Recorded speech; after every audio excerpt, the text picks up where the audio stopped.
Hello, everybody, and welcome to Ohio State here at the Voice of College Football. I'm your host, Garrison Gaddy of Ohio State Primetime Live.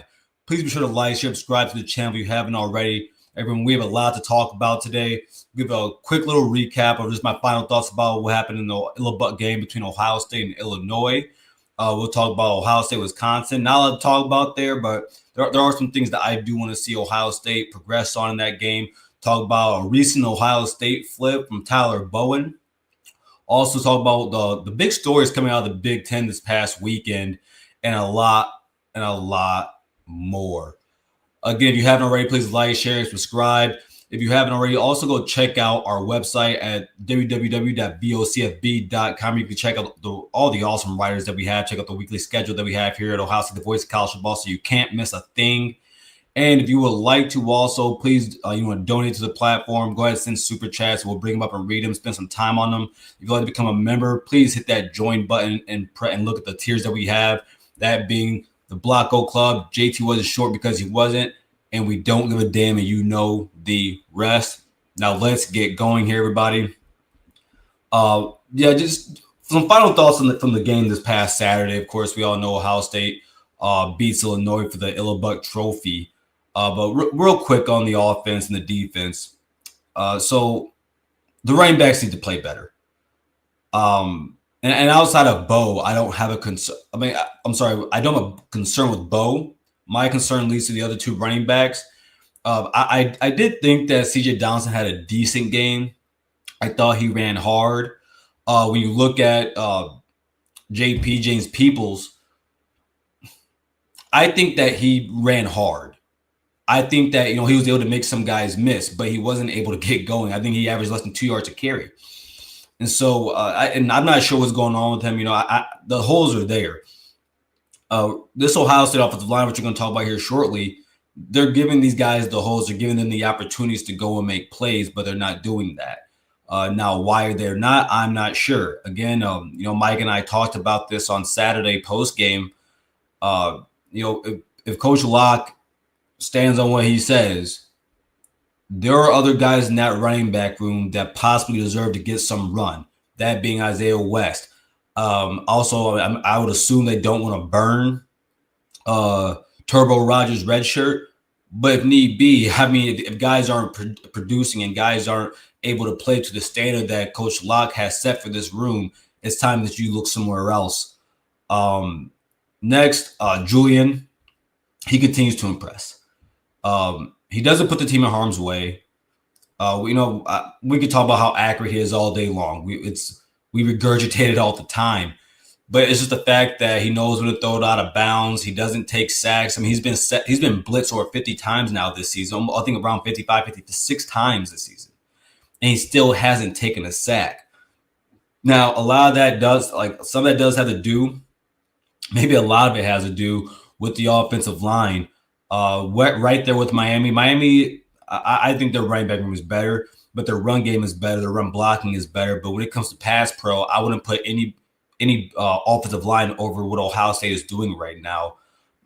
From left to right, they have been awesome. But Julian, what he does in that pocket and the way that he navigates around there, the way that he keeps his eyes downfield, the way that he navigates from his first, second, third, to fourth read at some times is truly impressive. And shout out to Jake Butt. He thinks that Julian Saint has the best quarterback in the nation. I tend to lean somewhere around the top five, but if someone were to tell me, I'm a Buckeye fan, but someone told me, hey, that's the best quarterback in the nation, there are things that you can look down look at his not stat sheet, but if you actually put eyes on him and see how he's playing the game. Shout out to the guys that allowed me to see the all 22. Man, you can't help but just be impressed by what he's done here at Ohio State.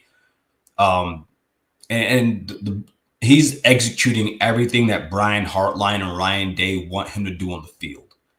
Every single thing. And there's of course things that he needs to get better at, but there's a reason why they express so much positivity about him is because, man, he's awesome. And he's a very smart, young, and poised quarterback. And you can't get anything better than that. And I think people forget sometimes that he is a redshirt freshman. And doggone it, man. I couldn't. Ryan Day, man, at all times, even in the year in 2023 when Cal McCord was the quarterback, Ryan Day at all times will pick the right guy to be the quarterback. And I have complete faith in him in that. And Julian Sand is proving him to be right once again. Now, as I said earlier, man, this offensive line, I think is top 2 in the country. I would only put Miami ahead of them right now because of the run game that they have. But you look at this past week against Illinois. Illinois had a great game plan. They put guys in the box. They know Ohio State wants to run the ball up the middle, so they stack the middle. They play deep in the back end also. But hey, man, Illinois played really well. But what was really concerning though is that the run game hasn't gotten better for a few weeks. And when we talk about Wisconsin, I'll go deeper into that. But overall, man, this offensive line has been great.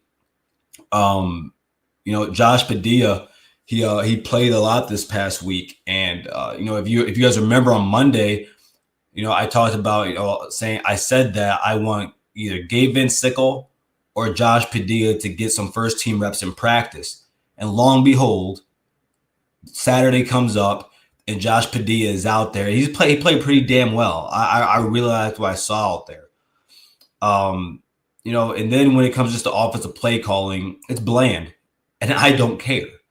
In years past, Ryan Day, especially in years like the 2021 season, the 2022 season, where the defense was not, it got better from the year prior to that, but they didn't progress. They weren't good. They weren't elite. And I think that Ryan Day, and throughout those years, early in the season, he would have had to open the offense up much more. And granted, he had the capability to do that with C.J. Stroud and the wide receiver units he had in the pass game. But now he doesn't have to do that. And outside, forget what other people outside the fan base think. I'm talking to just my Ohio State family right now. Get comfortable with how Ohio State is playing. Get comfortable with it. What they're doing right now is playing complimentary football. He knows he has the best defense in the country for the second year in a row now. And he doesn't want them to be on the field a lot. He wants to have time of possession. Ohio State, I think, has one of, if not the lowest rate of plays right now this season. Like they just hold on to the ball and get down the field and they score. Now, of course, we all know the red zone struggles have continued to happen. But I think as the season goes on, we'll see that. I think we'll see that get better. But as of right now, we haven't.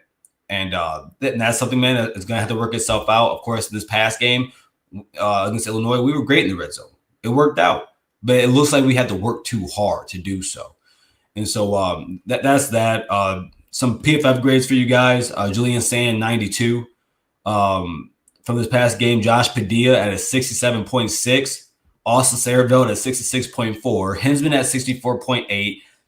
Philip Daniels at 62. And Montgomery at 58.9, which is crazy to me because Montgomery probably played better than everybody else on the O-line that day. But no, man, that offensive line has been great. And I think that as the season progresses, we'll see much more out of them.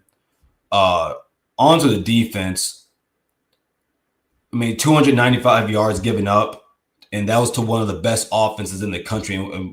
I'll say one of the better offenses in the country, but one of the best offenses in the Big Ten, one of the best passing games in the Big Ten, one of the best quarterbacks in the Big Ten, and one of the better wide receiver units in the Big Ten. And they held them down. A lot of people I've heard say, Ohio State's secondary got kind of eaten up in that game. I don't believe so. 125 of those pass yards came in the fourth. So, quick math here. We're talking 175 right there throughout 3 quarters that Ohio State had given up to a very explosive pass game. And I just have no worries about that. Defensive line played great. Of course, Edric Houston didn't play in this game. And so, we talked about it last Monday. I really wanted to see how could the guys behind Edric, or truth be told, Tom Malone is taking that starting spot as of right now because Houston is not playing bad, but he ain't playing up to par. But I wanted to see guys like Jason Moore, and Menza didn't play either. And Eric Menza has been getting a little bit of run also. But I want to see mostly Will Smith Jr. Can he continue to stack good games because he's been doing that. And then for Jason Moore, this is your opportunity.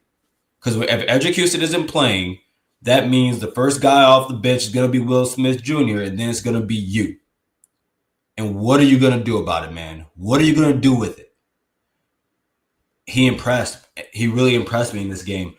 Some quick numbers for PFF grades. K. McDonald, 86.4. Great game out of him. Strip that player. I hope that running back gets healthy.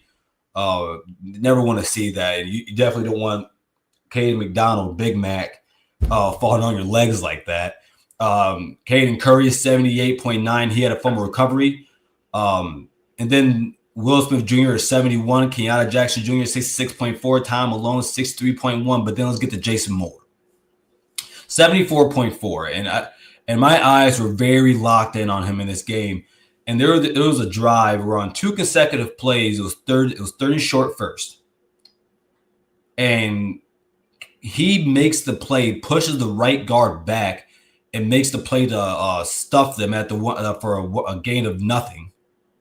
And then the next play, he makes another stop. And if it wasn't for, this sounds so crazy, but if it wasn't for Caleb Downs making a terrible play by jumping on the running back's back and pushing him forward, Jason Moore is going to stop that running back from the first down. And Ohio State was going to get the ball back. You know, Jason Moore, man, I'm proud of you. I'm really proud of you. You played great in this game. I think that as long as he continues to stack really good days, especially with his size, his arm length, the capabilities he has. I mean, the kid's 6'6", 310 pounds. So I really believe that Jason Moore could, if he plays, continues to stack good games as Will Smith Jr. has, and if Edric Houston, comes back and plays to the level we know he can. It's not that he's playing bad. I think he's playing pretty good, but he can play much better than that. Because I think he has greatness in him. But if that works out, man, there's no telling where this defense can go simply because that interior becomes elite. If they can become elite, and join Caden McDonald in the way that he's playing, man, there's no telling where they can go. Sonny Styles and Arvell Reese continue to do what they do. There's nothing much else to say about them. Best linebacker duo in the country, and one thing that gets overlooked is the fact that Peyton Pierce, he's a man out there amongst boys. Before the season started in fall camp, if you remember, James Laurinaitis said that he sees Peyton Pierce on the same level as Arvell and Sonny. And that caught my eye because I'm like, well, doggone it. Like, what are you trying to tell us here? Is he that special? And he looks like, once he gets more time, he can play into it. Of course, you only get better at football by playing football. But he had a great interception that was broken up by a pass broken up by Jermaine Matthews. And shout out to him. And we're going to talk about the corners here in a second. But yeah, man, the linebacker, I'll say the linebacker trio. And, I think, man, they are about to take the world by storm, I think. Because I think as the season goes on, Peyton Pierce is going to play more. And he does play a lot because I think he's great in coverage. He's a downhill linebacker that likes to hit guys. The DBs, shout out to Devin Sanchez. He gets his first start of the season. Proud of that young man. I thought he played well. And you saw it from the first play of the game where Illinois decides, or their first possession of the game for Illinois, they decide to go ahead and attack our young freshman, true freshman, and he breaks the play up. And as soon as I saw that, I said, okay, he's ready. I know for a fact he's ready. And maybe I just need some confirmation on it because, if you go back to the Texas game on the while Texas is trying to either go tie or win the game, win the game, he comes out, a tie or win. He's on that drive. He's in. He's playing. And so just to see the confidence they have in him to get to this point where he can come into a high leverage Big Ten game and you're the number one team in the nation. You're playing the number 17 team in the nation who can make really explosive plays on offense through the pass game. And they said, hey, go out there and go on the outside. We're going to move Jermaine inside. You're going to go outside. I thought he did very well. Jermaine Matthews, of course, did what he did. Davidson Igbinosun, yeah, he had a pass interference. Don't care.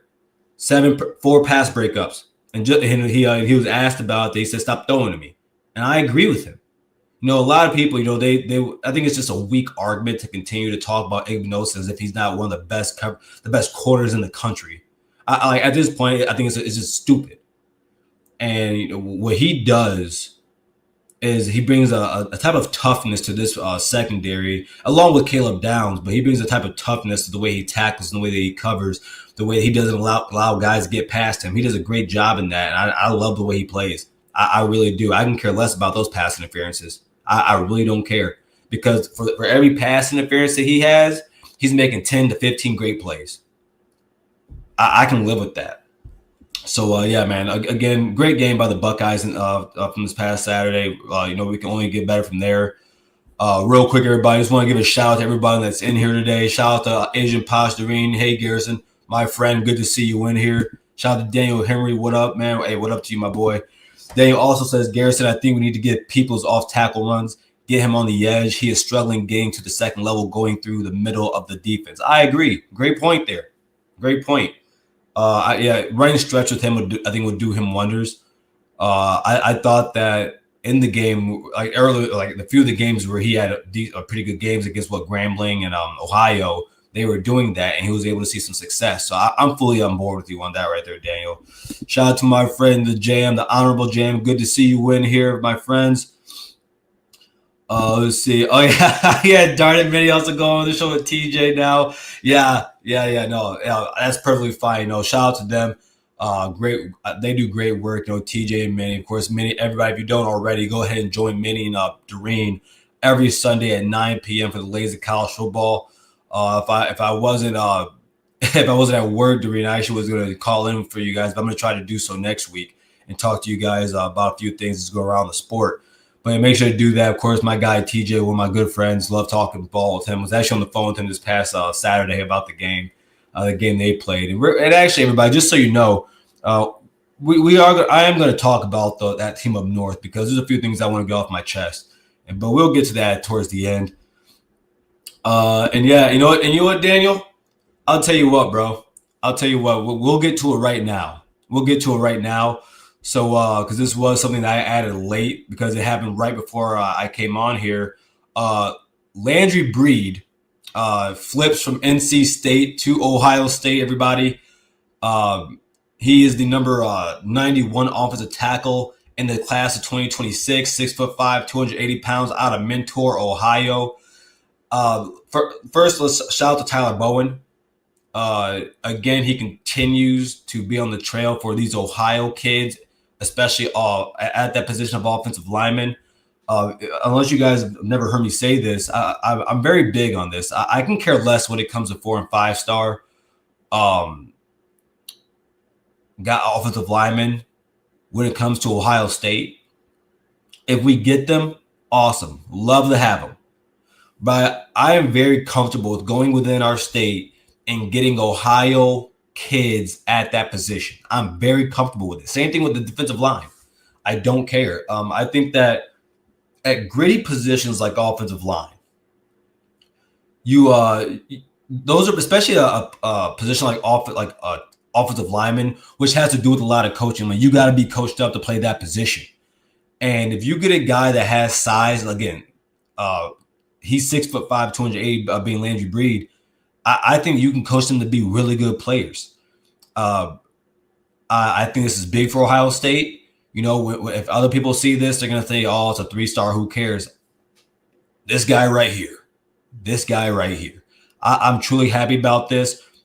During the week, guys, I'm actually going to do probably an 8 to 10 minute segment on some of the things that are going on the recruiting trail for Ohio State. Not probably, I'm going to do that. So you actually look for that on Wednesday. I'm going to be posting that. But yeah, man, shout out to Landry Breed. Glad to have you, young man. Glad to keep you in the state of Ohio where you belong. I look forward to seeing how you progress as a football player. And again, everybody, this is adding to a class right now that I think has really good offensive linemen. And so, yeah, man, Tyler Bowen on the trail again, doing what he does best, and onward and upwards. Yeah, and thank you, Dan, because I wasn't gonna get to that, but hey, again, you guys are part of the show. You guys are also the voice of college football here. So if I see something that I want to talk about too, we can do that.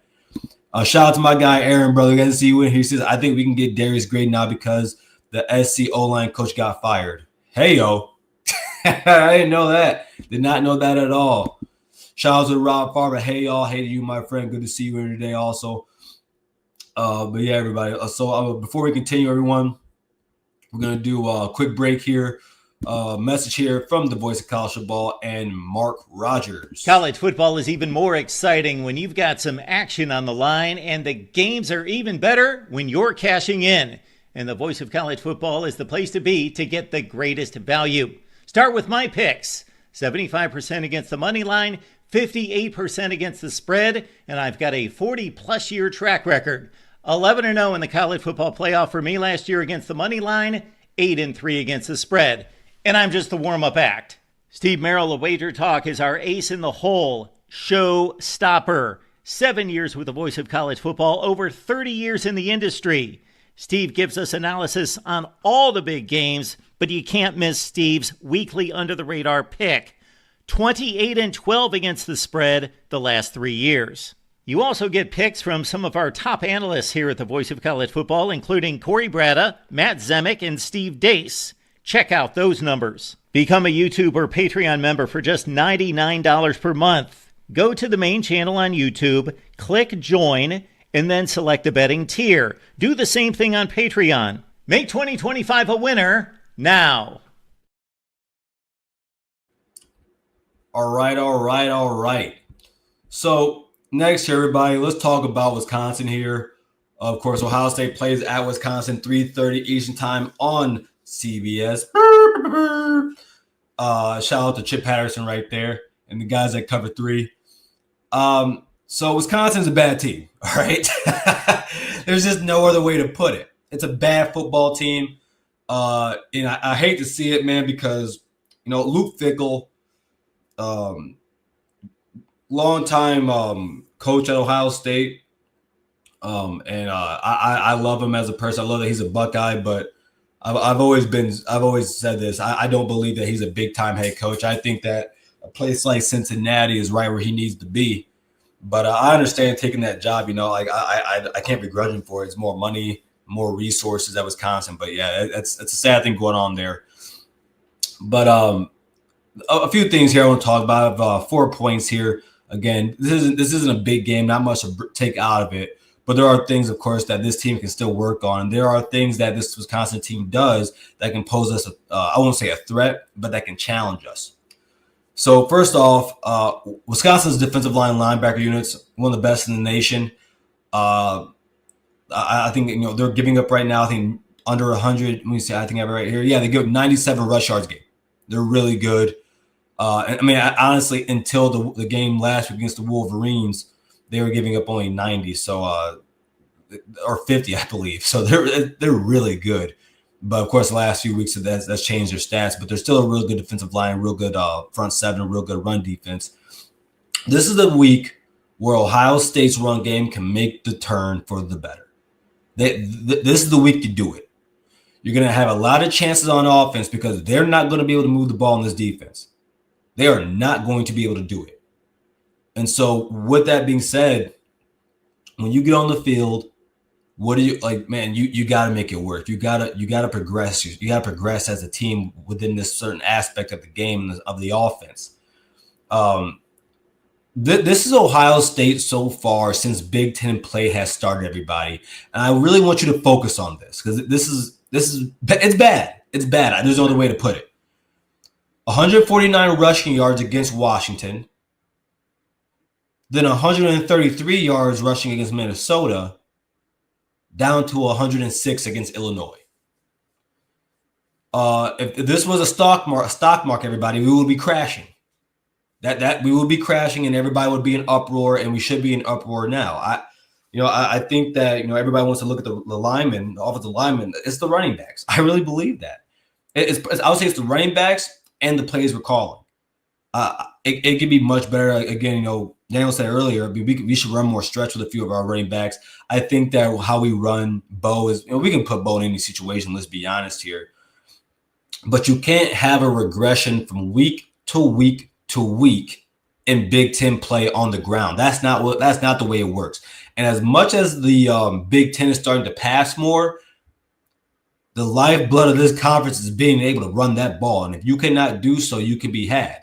Luckily for Ohio State, like the run game isn't terrible, but we have more talent than everybody else. We have a great quarterback. We have a great wide receiver unit. We have a great offensive line. We have a great tight ends. We have a great defense and great coaching staff. And that's where we can win games. But like this, and honestly, if the run game can get better, that helps the red zone deficiencies that we have. When you get within that 10-yard line, you have to be able to run that ball. It's really hard to pass the ball within there. And as much as we got Jeremiah Smith. We can throw those fade routes all day. But you have to be able to run that ball. I'm sorry, I banged on my table. And so that's the first point. So again, this right here definitely can be the turning point for Ohio State in the run game. Do I think we're going to do it? I can't say so. I don't know. Again, I'm a fan, not a fanboy. So, and anybody that thinks there's no problem with the run game, again, everybody, 149 to 133 to 106. It has to be better. Point 2, spam Jeremiah. I think that's really important, man, that we get him the ball. And I said consistently that I would like to I think we should get him anywhere between 8 to 10 targets a game. Now, I get how difficult that can be when you have Carnell Tate, when you have Max Clare, who's, by the way, I thought he had a great game last week, 4 catches for 38 yards, and you're doing that with the guys you have on the outside also. And so I really think it's a game where you can use Jeremiah to your ability. Now, Wisconsin only gives up 220 or so, or maybe I think even less than that. But they don't give a lot of passing yards. This is a really good defense. But I think this is the type of game, man, where you want to get Jeremiah going early. You want to get up ahead, and then you go from there. So, again, spam Jeremiah. Point 3, start Padilla. That being Josh Padilla at right guard. You do not pull him out. You do not.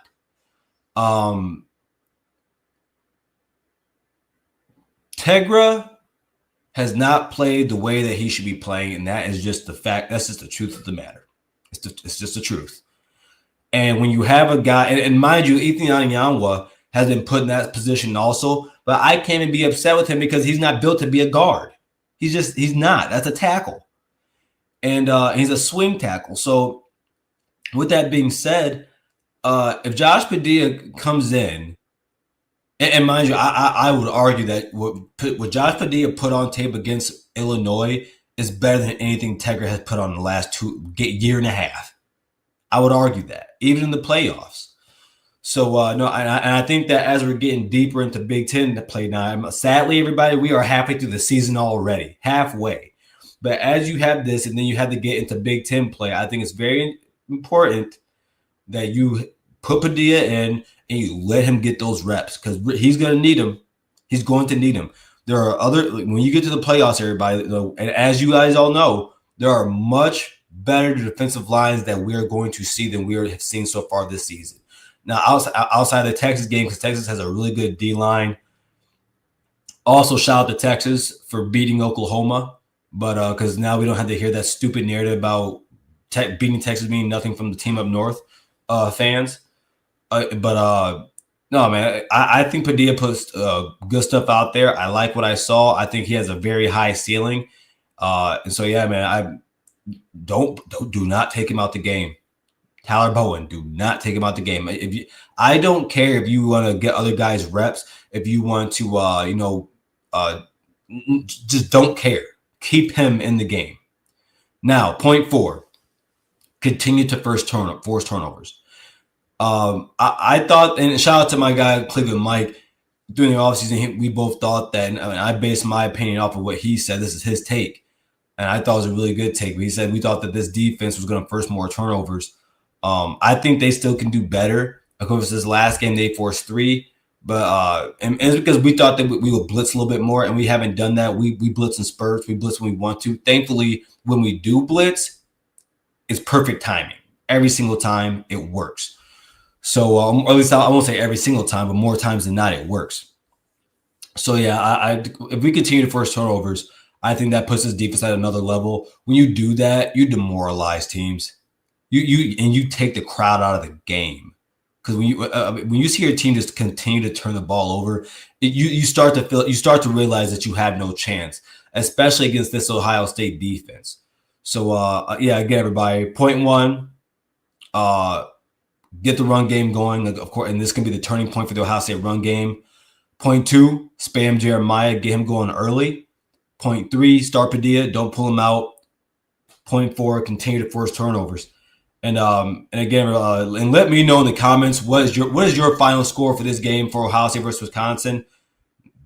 You know what? I'm gonna edit mine real quick because as I'm talking to you guys, I just yeah. Let's go with this. My final score prediction for Ohio State at Wisconsin. I have Ohio State 43-0. I don't think Wisconsin has a snowball in hell's chance of scoring on this defense. And if they do, good for them. But I just can't see it. I think Ohio State. I think Ryan Day and Brian Hartline try to get the pass game going early. Try and get some deep shots because you got to work that out. You got to put it on tape. You got to make sure that you still are able to do so with Julian and this wide receiver unit, which I believe and I think the coaches believe they can also. But you got to go and put it on the field. And then I think during the second half, you see Ohio State start to run the ball a lot more. I think Ryan Day will I think he will veer away from trying to not purposely, but to embarrass Luke Fickell. Ryan Day has actually done this before, not just of my opinion, where when he goes against Ohio men or guys that he likes, he takes his foot off the brake a little bit. In the second half, and I don't blame him for it. I understand it, but I can't see a way that Wisconsin scores. I look at their quarterback situation. I look at their running backs. Their O-line is not that good. It's going to be a tough day for this team to get to even 6 points. I just don't get it. But yeah, 30. I'm sorry, not 30. I had 38-3. I'm going 43-0 now. But I'm going to go through some of these comments real quick. Aaron says, but see, Garrison, that's why I don't understand why he won't let Julian throw it 40-plus times. I don't understand why he won't. I think he won't do it because there's no need to. And when you pass the ball more, like when we do so, you also understand you are putting your defense out there more. And I think Ryan Day wants to be more complimentary. And Aaron, like, listen, man, would I love to see him go out there, go forward wide, or I don't even care about forward wide, just let him go out there and rip it? Yeah. But we don't need it. Like, this isn't the 2021 year when Ohio State is just, giving it up on defense, and we got to go out there and score 90 because our defense is giving up 89. So I feel you, I really do, but yeah, I just can't. I had no reason to move the time. No, hey, Doreen, not gonna lie to you. As soon as I saw that, I might just. Real quick, shout out to Lou X104, 1014. He says, I feel like it's a scheme issue too. Stop running from heavy sets, run from spread more. Oh, completely agree on that. I'm never going to be a fan of running into a phone booth. Never going to be a fan of it. If it's 4th and 1, I'm putting 4 wide receivers out there, and I'm going to make you pick one or the other. Either you're going to stop Bo Jackson from running up the middle on a light front, or you're going to go out and pack the middle and pack the line and put a bunch of guys in the box, and you're going to let our wide receivers, our slot guys, and our tight ends go to work. I completely agree with you on that, Lou. You are completely right there, brother. You are completely right there. Aaron says Tegra is not going to the bench for Padilla. Not happening. He just did. Padilla played a lot of that game. Aaron, I bet you when Padilla grades out better than him, and mind you, Padilla has graded out better than him from one game that he's played his whole career. And I bet you in practice, there's a reason why Padilla got in that game, Aaron. There's a reason why that happened. And I think it's because they're slow walking and they're going to put Padilla in there. And let's be honest, Aaron, wouldn't you rather? Yeah, okay, there we go. I see it. I see. Yeah, Tegra has slow feet and he's heavy. Boom. Because I know you would rather have Padilla in there. I'd rather have Gabe Vinciclo in there than him. I just can't. I can't with Tegra, man. And I hate to say it, man, because I don't want to down Ohio State players by any means necessary. But at the end of the day, man, it is what it is. And you can't help but what you see on the field, right? But yeah, man, it is what it is. It's how the day when Henry says 45-0. I'd go lower, but I would just score 37. Yeah. And Daniel, I'll tell you what, if Luke Fickell didn't have Ohio State ties, I'd say 60. I really would. And if Ryan, I'll say this much, if Ryan Day just doesn't care, Ohio State, we have the ability to go put 60 on them. I think it'll be fairly easy to do so. Yeah, Jam, too much 12 personnel. You ain't lying. You ain't lying, girl. Rob R says 35-0. Okay, I like that. He's at 35, maybe too high. Yeah, okay. And you know what? And that's why I had 38 originally. I talked myself into that 43, as I sometimes do when it comes to score predictions. But I'm not mad at you for that, Rod. Not at all. 35 could be high because of Wisconsin's defense. It's still really good, but I think that as you put your defense on the field too much, and again, I don't know Ohio State's game plan, but I think we're going to try and pass the ball early and get ahead early. I could see us getting past that number pretty easily, probably in the first half. Let's see. Daniel Henry says, it's no point on holding back on Luke, though. He is cooked. Okay, Luke Fickell should have stayed at Cincinnati. Completely agree. There was no reason for him to leave there except for the money and the resources that Wisconsin has, which is understandable. But, sometimes the grass is, just because the money's green, don't mean the grass is greener, right? So, yeah, I'm right with you. And then Rob Farwell says, it'll be one of those games where Danny and Hartline try to work on things. Yeah. Try to work on things where the offense has struggled this year, and it'll likely be a slow game, maybe a little sloppy.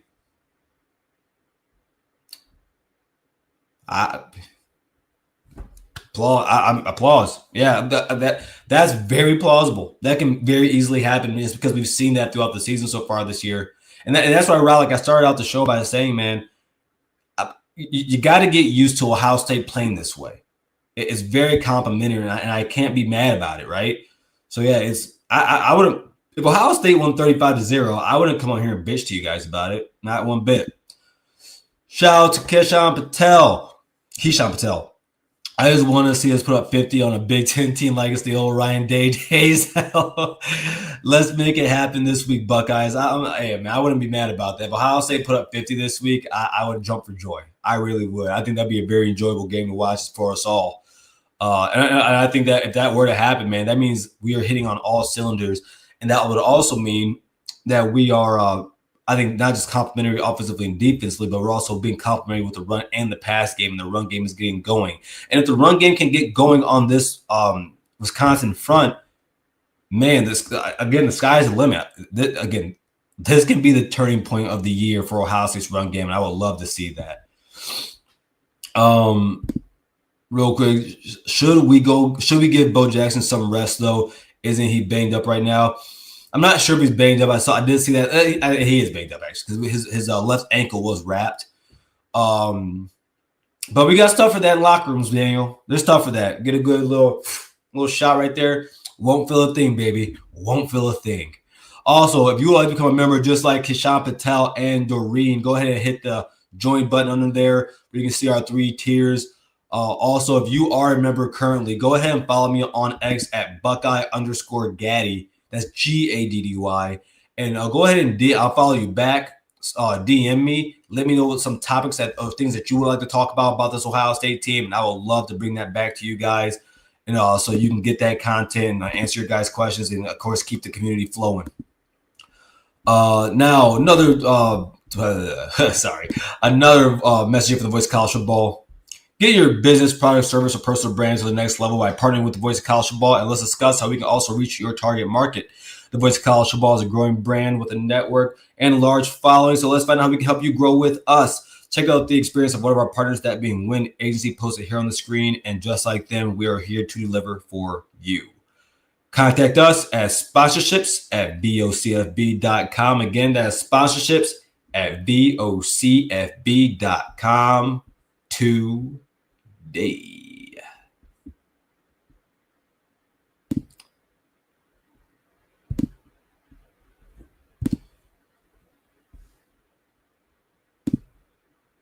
Okay, let's move on with the show, everybody. Now, this is something that I really want to talk about because on most years, I think that Ohio State is able to, or at least they're able to get their quarterback some type of Heisman hype. Of course, Will Howard had a little bit last year. C.J. Stroud and Justin Fields, of course.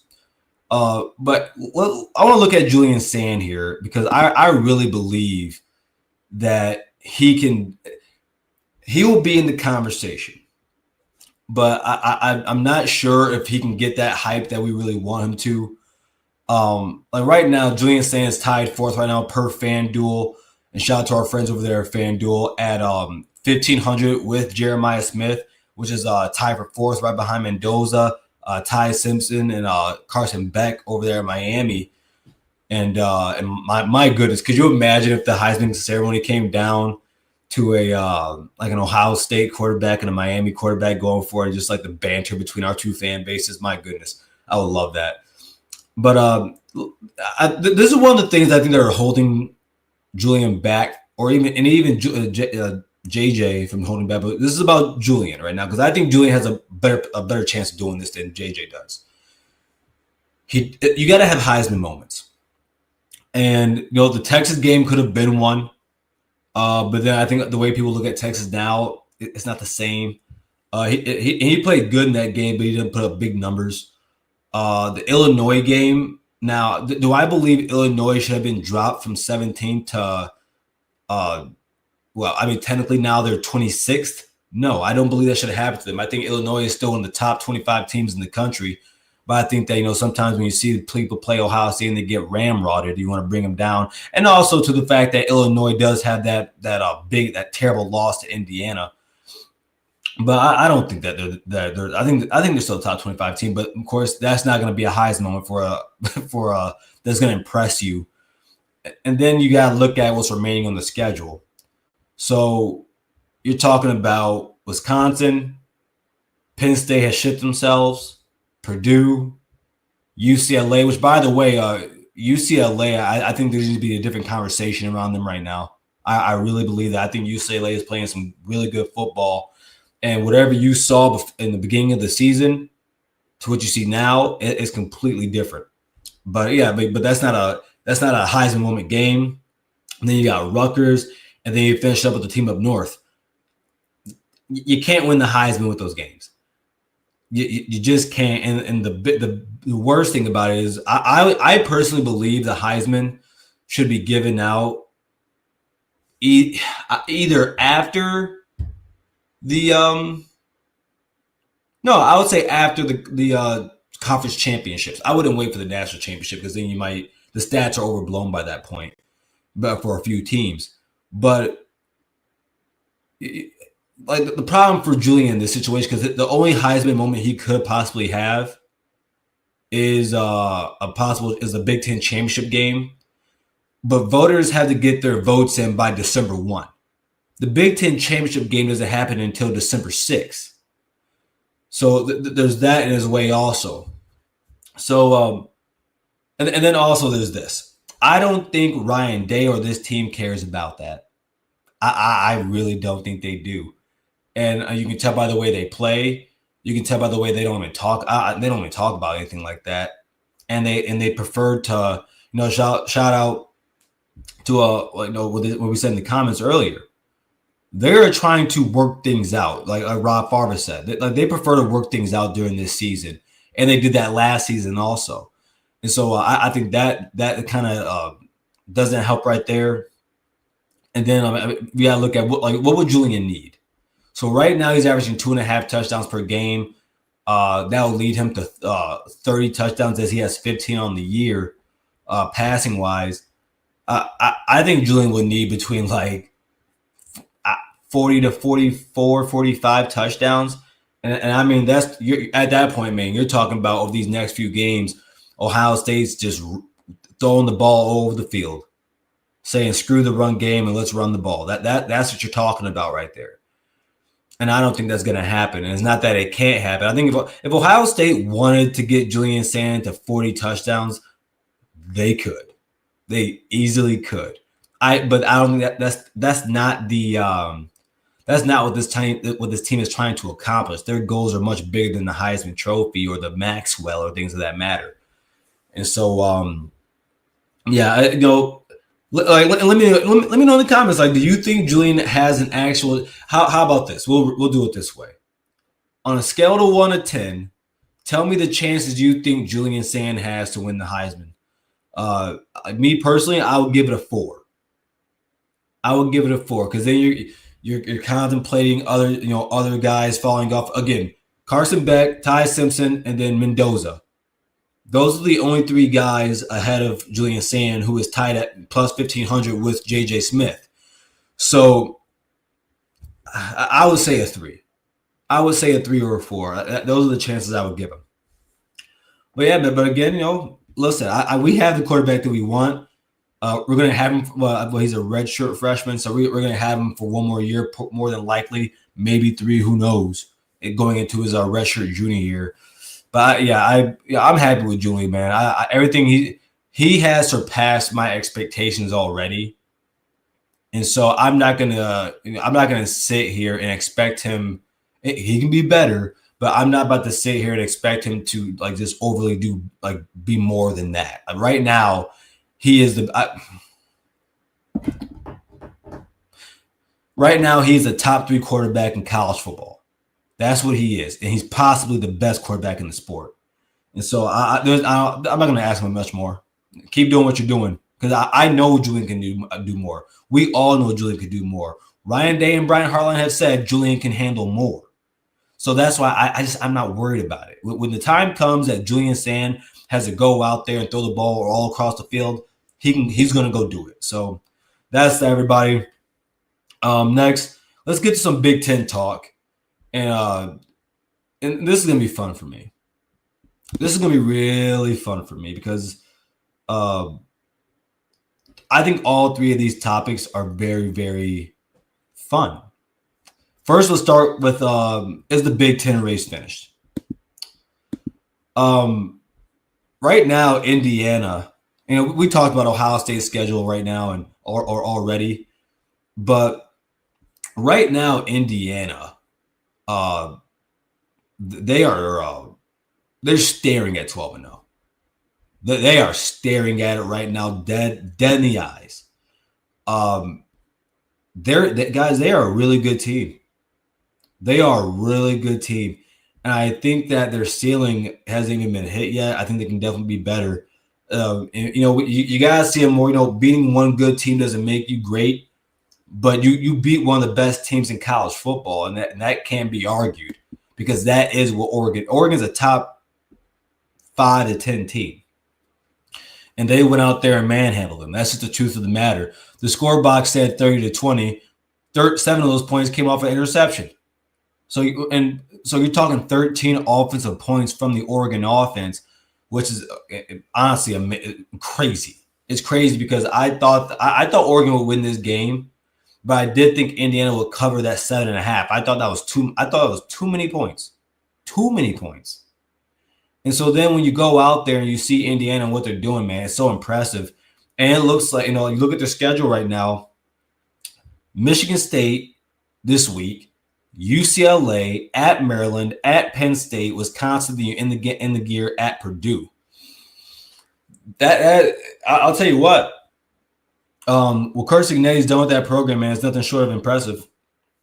And I've been on this earth for 32 years, and never in my life did I think I would ever say Ohio State and Indiana are on a collision course to meet in Indianapolis for the Big Ten championship. I'm going to repeat that again. Ohio State and the Indiana Hoosiers are on a collision course to meet in Indianapolis in the Big Ten championship. What a world we live in, folks. What a world we live in. and I like to see it. Like, it's really cool to see a program like Indiana. You get your guy a coach, and then you progress to this, man, to where last season, and a lot of people want to look at last year and say, oh, well, they're not playing anybody. But I would always point out on a year-to-year basis, Indiana would lose about half of those games. But instead of that, they smoked their shoes off or smoked their boots off, and then you get into the playoff. You play somewhat competitive against was it Indiana or Notre Dame, but then you double down into this season, and not only are you still smacking teams, you're more physical than them. You have a better quarterback than them. You have better wide receivers than them. You have better running backs than them, and you have a better coach. Like Curt Cignetti is the second best coach in the Big Ten. He is. He's the second best coach in the Big Ten, and I don't think it's a conversation to be had. It's really cool, man. And as long as from the Ohio State side of things, as long as we continue to or not we and our team, as long as we take care of business as a program and as a team, we're gonna meet them there. Indiana's going to the Big Ten championship. They're not losing any of these games.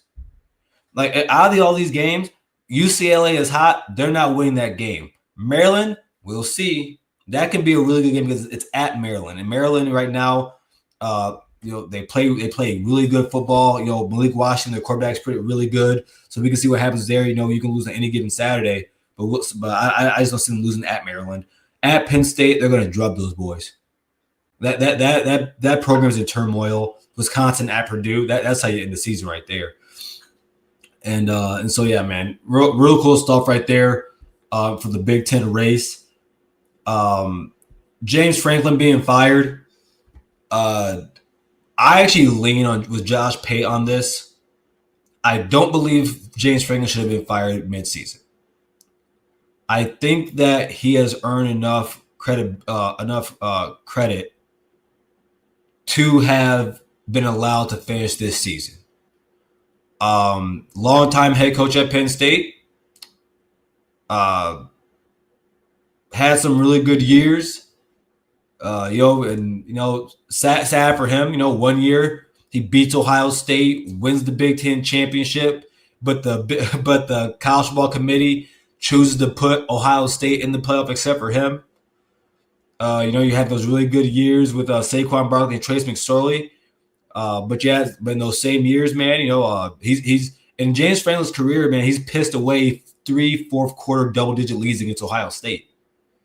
Losing record against Ohio State, 1-10 against Ohio State, actually, the one game being on that fluke when they blocked that kick. 3-3 against Northwestern. I think he has a losing record against the Wolverines and the Spartans of Michigan State. Finishes tied second all time in all-time wins at Penn State at 104. But man, listen, at the end of the day, this is where it's hard to defend him. This was the best team he was supposed to ever have. And he came into this season ranked number 2 in the country with the odds-on favorite with Texas to win the national championship or at least get to the national championship. And through the season, you take 3 straight losses, being to arguably the 2 worst teams in the Big Ten and UCLA and Northwestern. You can't do that. You just can't do that, man. And I hate to see it for him, man, because I think he's a good coach. But I think he's a great man. You can tell that with the way those players talk about him. But yeah, man, it's just you can't do that. And when you do that, man, and especially in a year like this, when last year, like it is so crazy. It's so crazy. People got mad at Ryan Day about saying the few plays here and there. I mean, last year he's a game away from going to the national championship, and then this year you're a double overtime away from winning from beating Penn State. I mean, Oregon State. Oregon. My God, Oregon. It's just so crazy how things change like this. And and the college football guys snapped their fingers on him and got him fired. And sad stuff, but it's the sport. It's the sport, and you gotta win. You gotta win. And then talked about this last week. I thought that the game between the Wolverines and USC, that was a chance for each one of those teams to propel themselves into the hierarchy or to stay in the hierarchy of the Big Ten and the national landscape when it comes to making the playoffs. And USC goes out there and depants the Wolverines. Now, I could easily go out there and give USC the credit they deserve, but that's not what we're going to do, folks. That's not what we're going to do. We're going to take some victory laps right now. Like that's what we're going to do with this Wolverine team. All right. I've been waiting for this. It's all show. Now, if you guys have ever gone on people like Johnny Olden's show, my guy Johnny Olden, if you've ever gone on my guy TJ and John's show over at the Team Up North at the Voice College Football Channel, if you've ever gone to my guy Phil M3 Maze Madman's channel, you would see me talk with a lot of their fan base, and I don't mind it. I like the back and forth, even no matter what aspect of life, whether it be sports, politics, your family. I think conversations help, but you have to have good conversation. And for some odd reason, when it comes to me, this fan base, again, all three of these guys that have these shows, those are my guys. Those are my guys. But it gets a little unhinged sometimes.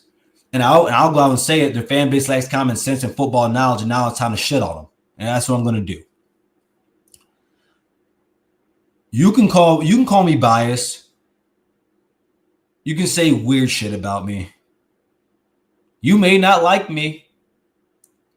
But just because I'm a Buckeye does not mean I don't know what the hell I'm talking about. You see, I love the game of football, especially college football, more than I love my Ohio State Buckeyes. And I will always be that way. Growing up, my dad taught me this game. I learned to love it, learned to be good at it, was able to be good and was able to, progress myself through high school, was able to get myself a scholarship, left the game of football for a very long time. And now I'm happily being able to talk football with you guys. And I love it. But let's talk about this Wolverine team. And let's get down to the nitty gritty about what Garrison has said. I'm going to do third person. What Garrison has said over the last few months, since the offseason and after last year and at the end of last year and during last season. I said you guys have a lack of talent over there, and you do. Now, whether that is development or evaluation out of high school or the portal, you have a lack of talent in multiple areas of this team where you guys thought you never would. Let's start with the offensive line. They are soft. They are weak.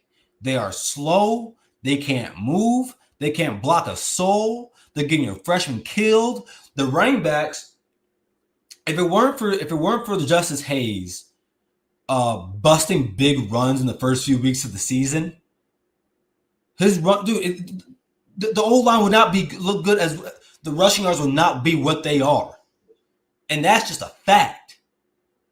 You have lived off of big run plays and then use that to express love or to give your offensive line some type of shield. You shield around them. It's weird. From left tackle to left guard to center to right guard to right tackle, your old line stinks. Something smells like shit. And it's the Michigan offensive line. I'm sorry, the Wolverines offensive line. Next, your wide receivers. Shout out to Andrew Marsh. All offseason, I say Andrew Marsh is going to be wide receiver one for this team. There's no reason to hold him back. Yeah, you got Andrew McCulley, even though he's a quarterback, being a wide receiver. You guys bigged up Samaj Morgan. Now you guys want Samaj Morgan gone. You guys have all said that you should get rid of the Samaj Morgan project. Look at your wide receiver room now. The other 6'5" wide receiver you guys had, Browder, he can't even touch the field. Your other wide receiver who started the beginning of the season, the one who played with from North Carolina, who played with Jaden Daniels, my God, he is bad. But who played with Jaden Daniels in high school, hey, buddy, he got taken off the field because he can't catch the ball. So your wide receiver coach sucks too. Now let's get to your D line. Shout out to Isaiah Hole. This offseason, he gave his grades or like no his stock thing up and down for this year, and he said that after losing the best defensive tackles that you guys have had in your program's history from last year, he said because of the depth of this D line that they would be equal to last season. Well, what have we learned, everybody? Garrison was right. They don't have depth over there in Ann Arbor. Not at D line, not at D tackle. When you pull guys out of the portal, it has to be one or two things. One, because you got a great evaluation on these guys and what they were doing out and at the program they were currently not currently at, but where they were at, and you're bringing them in, or it's because the talent in that room is so ass that you got to bring in other ass guys like Payne from Alabama, who has been there for 4 years in Tuscaloosa and not done a doggone thing. And now we get to this season, and you guys went against a bunch of crap when it comes to run offenses. You can talk about Oklahoma. Oklahoma has a bad O-line. That's a bad O-line. But then you went against USC, and you saw what Illinois did. I'm here to tell you, Illinois is a better team than you. Illinois has a better O-line than you. That's why they could go out there and run the ball through them, through USC. And you guys all thought that you were going to be able to do that. And then you thought that you could stop the run. I'm here to tell you, your defensive line can't do it. Derek Moore, last season, I was told by a bunch of Wolverine fans, out to my guy Juju, he said Derek Moore can pass rush, which we all know he can, but he can't finish. Newsflash, everybody. He still can't do it. I was told that, shout out to my boy TJ, he told me TJ Guy, who's a Jag, and if you don't know what a Jag means, everybody, it means you're just a guy. My boy TJ Ronan told me that he'll be better than Derek Moore, that he'll be better than Kenyatta Jackson Jr., that he'll be one of the best defensive ends in the country. I don't see it. And then over the last few weeks, I had to hear a bunch of Wolverine fans tell me how great Jason Barham is at the edge position and how good of an edge rusher he is. Abdul, I see you down there, my man. Mr. Bucknut, see you down there too. Glad to have you guys here. Alex Miller, you also. But we all got to hear that. And then you know what USC would expose? Oh, hell. Jason Barham can't run defend. You hate to see it. You really do. Let's continue here. Your DBs can't cover. Your corners suck. Shout out to whoever that guy was in the Wolverine media that said that Jair Hill will be a first-round pick. He's an undraftable player. Your other corner is a 5'10" guy who still bites on double moves just like Hill does on the other side. And now you're having to rely on two freshmen, that being Chamari Earls and Jaden Sanders.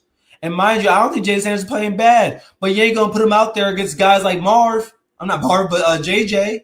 You ain't going to put up, you saw against USC, I had Wolverine saying to me, well, Garrison, he played pretty well. I mean, USC only had 220-some passing yards. That's because they ran for 220 rushing yards on you. You couldn't stop a nosebleed. And so it's amazing to me. Also, Rod Moore coming back. Rod Moore coming back, that means so much for our defensive backfield, man, because you know what that's going to do? He's going to be able to set up all the guys back there. He's going to be a coach on the field. He's going to make sure guys are in position. Bullshitting me. Oh, also, you can't tackle. And that's not coaching. You guys all want to blame it on coaching. And don't get me wrong, we're going to get to Sharon Moore. But you guys want to talk about it's all coaching. Defense is will. Tackling is will. That ain't got nothing to do with coaching. You got to tackle. You got to want to tackle or you don't want to. You got to want to hit somebody or you don't want to.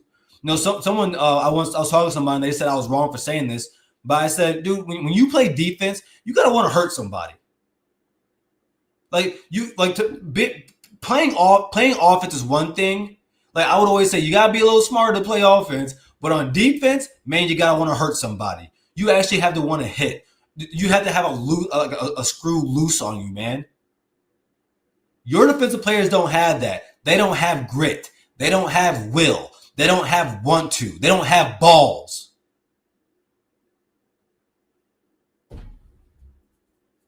You were all wrong. I was right. I know more about your team than you. And that's what's crazy about it, man. Again, I don't want to talk this crazy, but I'm going to. I know more about this team for the last 2 years than Wolverine fans can say about themselves. And I'm talking about the people that I talk to on a daily basis about their team. Guys I talk on the phone with about their team. Everything I have said about this team is correct. Now let's get to your coach. Actually, no. We're gonna start. We're gonna start with Bryce. We're gonna start there because I'm a fan of Bryce. He's from my state. You know, hey, I'm wearing this right now. Michigan Sports Radio. Worked with him last year. Awesome place to be. You know, I love the state of I don't love Michigan. I love the state I live in, the state of Michigan. That's where I'm from. That's where I was born and raised. That's where I played high school football. So that's where I come from. So I love to see it. But now when you go and see this, right, you see Bryce. And last year, shout out to my boy Bryce Sack, who was part of the radio of Michigan Sports Radio. We had an argument one day during a high school playoff game.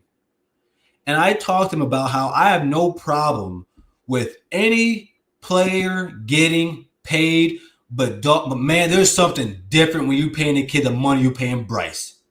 There's something different about that. And the reason is because you're giving a huge responsibility and a lot of bread to somebody who probably don't deserve it yet. He don't deserve it yet. And when you see him smiling on the sideline, down getting your ass kicked against USC in the fourth quarter, and you are smiling, and you throw a touchdown to get 13 points, and you're ripping your helmet off like you did something. What that looks like to me, that's the equivalent of a guy who just got an NFL player who just got his money and he don't give a damn about losing. Now, I'm not saying that's true about Bryce. I'm talking about the optics. And then right after you take your helmet off, you got to go back out on the field and you got to put your team, get a 2-point conversion. You got a wide open wide receiver in the corner of the end zone and you overthrow him.